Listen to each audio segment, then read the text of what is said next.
Ta desh o robi Allahut që ti diktuesi i melaqeve tua. Çka të falsh ti? Ti u dikton melaqeve. A keni pa, kjo është ngjashme me mësuesin me nxënësat e tij.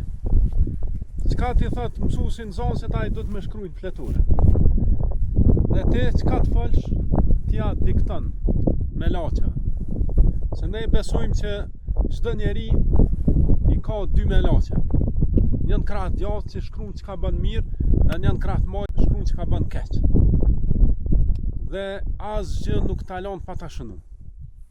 Dhe në ditë e ringjallës njeriu do të thotë çfarë ka ky libër, që nuk ka lën as senin më tim, as senin më të madh pa e shkruar. Çato fletushka që po i shkruajnë melaqet, që tash për momentin kanë me t'i dhonë ditë e ringjallës.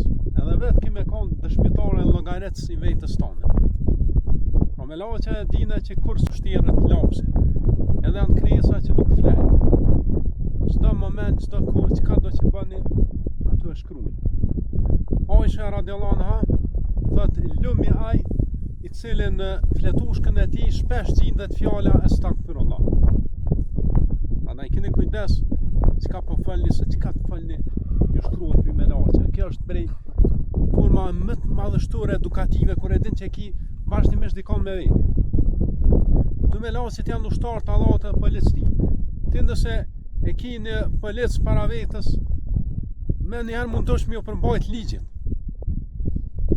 E qysh nuk mundosh me ju përmbajt rregullat të Allahut kur vazhdimisht ki policëti që të marrin shënime për çdo gjë. Prandaj ta kemi parasysh këtë çështje gjithë, Allahu më shpëton.